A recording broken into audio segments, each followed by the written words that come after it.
皆さんこんにちは、ゆうすけハニビーです。よろしくお願いします。今日はですね、ピアスとタトゥーについてお話ししたいと思います。ピアスとかタトゥーとかをやり始めたきっかけとか、でその2つを通してどういうことを感じたかっていうのをね、皆さんにねちょっとシェアできたらなと思うので、この動画を撮っています。まずピアスのお話からしたいんですけど、私高校2年生の時にニュージーランドに1年間留学してたんですね。でその時に向こうのスタジオでピアスを耳開けました。で日本の高校帰ってきて、高速ね、もちろんピアスダメだったんですけど、まあね、若気の至りで全然そんなことも気にせずピアスを開けてったんです。いっぱい楽天マーケットにニードル買ってとか、消毒液買ってとか、手袋とかホホバオイルとかね、そういうのいっぱい買ってニードル刺してね、ピアスの穴を開け始めたんですよ。耳たぶをもっとね穴増やして、でその後ヘリックス、軟骨のヘリックス行って、インナーコンク行って、トラガス行ってみたいな感じで、もうほとんどもう全部ね、耳の穴は自分で開けて、高校ね行った時耳もちろんダメなので、高速でもう耳中にも絆創膏貼って隠して、でも耳中に絆創膏貼ってたら、そんな明らかになんか耳にこいつなんかつけてるなってバレバレじゃないですか。ピアス外せみたいな感じでね言われても、私はもうピアスなんかつけてませんみたいな感じで、なんかもう若気の至りです、本当にこれは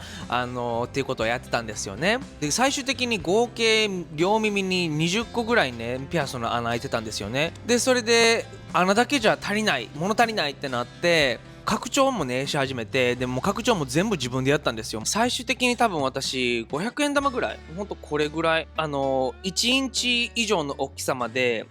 自分で拡張しました。拡張って多分ね、ワンサイズ拡張したら耳への負担を軽減するために1ヶ月ぐらいね休憩時間を設けてくださいみたいな感じだと思うんですけど、私はもう若くてもう我慢ができなかったので、もう2週間に1回ワンサイズごと拡張して、とんでもない速さで耳が大きくなってったんですね。ホホバオイルとかもめちゃくちゃつけて、もういたたたたみたいな感じだったんですけども、もうグングングンって開けてって、それでね拡張ね両方1つずつじゃ物足りないってなって、その隣のね2つの穴もね拡張し始めたんですよね。だから合計で拡張してた穴が6つあったんですよね。でも1つはもうこんなにねもう大きくしすぎたので、もうこれずっとゲージつけてないですけども、こんな感じでもう穴塞がらないみたいな感じです。で拡張してた穴が近すぎて、なんですか、その2つの穴が1つになっちゃったんですよ。もうなんか肉裂けてもう血だらけになって、もう激痛でもうやばいみたいな感じだったんですけど、まあそんなこともあって本当に痛いプロセスでした。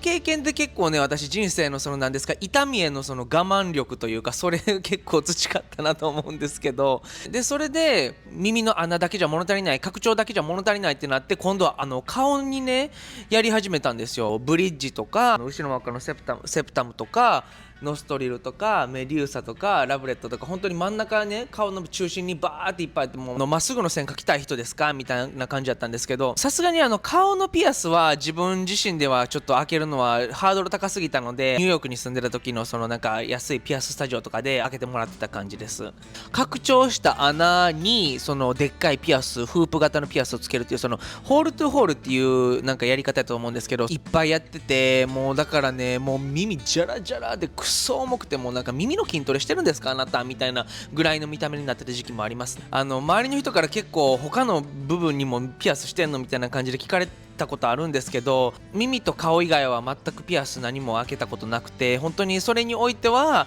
私の体もまっさらなキャンバスって感じだったんですね。タトゥーのねお話もしたいんですけど、大学3回生の時に最初のタトゥーを彫りました。左胸のね上のこの心臓の上に Just be myself ってね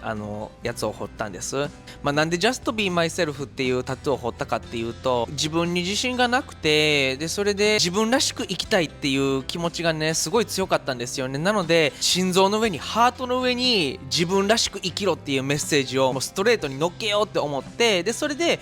最初はそのタトゥーにしたんです。右腕こんな感じでいっぱいタトゥー入ってて、こうバーって横文字あると思うんですけど、これアバンギャルドっていうタトゥーを入れて、これは確か2個目のタトゥーだったと思います。大学生でしたね、その頃まだ。私も若い頃本当になんか何ですか、人生波乱万丈な人生を求めてて、波乱万丈というか、激しい面白くない人生よりはもっとアップダウンがいっぱいある、なんか刺激的なエキサイティングな人生が欲しいと思ってこのタトゥーを入れたんですよ。でその後自分の好きなアニメのキャラクターとか好きな模様とかね、そういうのをね入れてったって感じなんですけど、首にもこの耳の裏にこう自分のイニシャルのマークをねこっちにもね入れてるんですけど、あと見えるかな、この首のここに確か私線が入ってると思います。であと足にも、足はこんな感じですね。なんか線です。ほとんど線ばっかみたいな感じで、こんな感じでなんですか、なんかハーネスつけてるみたいな感じのデザインになっちゃいましたね。ただお気に入りです。なんかそんななんか意味合いとかは考えずに、なんか自分がなんか欲しいデザインを入れたいと思って入れたって感じですね。もちろんもう本当に周りの人、家族とか反対ももちろんされました。なんかちゃんと将来のこと考えたことあるとか、本当に普通の仕事できひんようになるかもしらんでどうするみたいな、人生大変になるでとかね、いろんなことを言われましたけど、最終的に私はね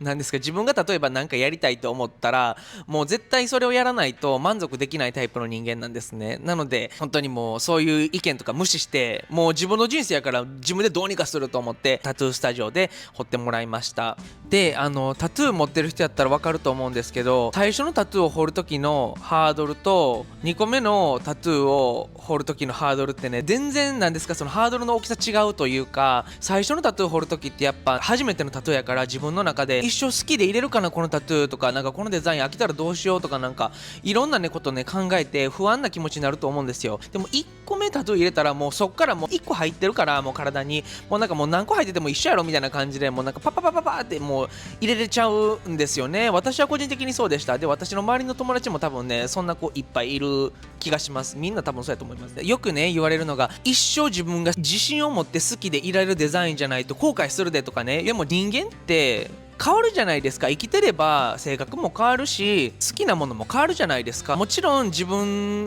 が納得いくデザインとかを彫るのは大事だと思うんですけど、将来の何が起こるかなんて誰にもわからないので、自分が私が例えばこのタトゥー10年後もう好きで入れますかって聞かれたら多分イエスですけど、もしかしたら変わるかもしれないじゃないですか。保証がないじゃないですか。なのでなんかその時の自分に必要って思ったら後先関係なく、もう自分の人生やから何とかするっていう感じで躊躇なく入れてったって感じです。確かね20後半の時ですね、26とか7ぐらいの時になんかピアスに飽きてきたんですよね。顔のピアスも取って、耳のピアスももうね全部取ったと思います。確か思い返してみると、最初にねまず若い頃にピアスをいっぱい入れた理由をね考えてたんですよね。そしたら何でしょう、私が小さい頃って結構人から舐められることに恐怖心というか、なんでしょう、なんか人から舐められたくなかったんですよね。でそれで人から舐められないようにするには私の見た目を奇抜にしなあかんっていうね発想に私はなったんですよね。なのでピアスとかもいっぱい穴開けて、穴も大きくして、その本当に見た目を怖くしたら他人は私のことを舐めないっていう風にねそういう思考に至ったんですよね。で20代後半になって昔に比べたら自分にも自信がもっとついて、私がそのピアスとかタトゥーに求めてたその役割っていうんですか、なんかそれをなんかあんまり必要じゃなくなってきた感覚が自分の中であったんですね。自分の自信のなさとか、なんか防御反応とかそういうのが原因でピアスやってたんやなっていうのにね年取ってから気づいたんですよ。タトゥーにおいては気に入らないものがあるんだったら消すこともできますけど、私はあんまり消す派ではなくって、むしろ昔彫ったタトゥーを消すイコール昔の自分の一部を消すみたいなね感覚になっちゃうんですよね、自分は。なんかそれはしたくなくて、将来ねもしタトゥーなんかこのタトゥーもうあんま好きじゃないなとか思うことがあれば、多分その上になんかこうカバーアップとして違うタトゥーのデザインをこうなんか派生させるとか、そういう風なね解決策にね持っていくやろうなって自分は思うんです。タトゥーとかピアスとかの話してると、その何ですか、日本は偏見がすごいとかなんかそういうねお話がね出てくると思うんですけど、でその面においては私はね、大学卒業してすぐにアメリカに引っ越したので、あんまりその日本社会の大変なところとかあんま考えなくてよかったから、そういう面では恵まれてるなって思うんですけど、人生って自分がね、努力とか前向きに生きてとか、より良い人生を生きようっていうね、モチベーションとか努力をすればどうにかなるとね、思ってるんです。私はもちろん仕事を見つけにくくなるとか、結婚がしにくくなるとかわかんないですけど、そういうね、いろんな偏見の声があると思いますけど、もし自分が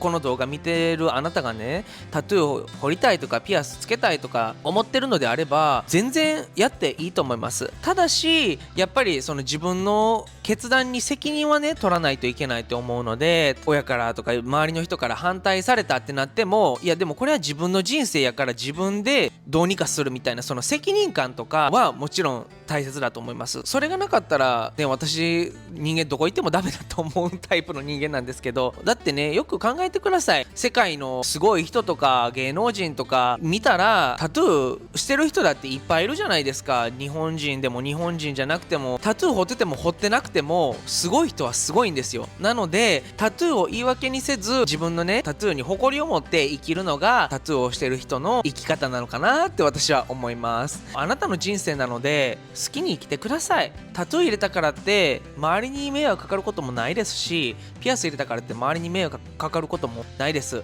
ただあなたの人生が制約が増えるだけで、その制約だってむしろ制約が増えたら、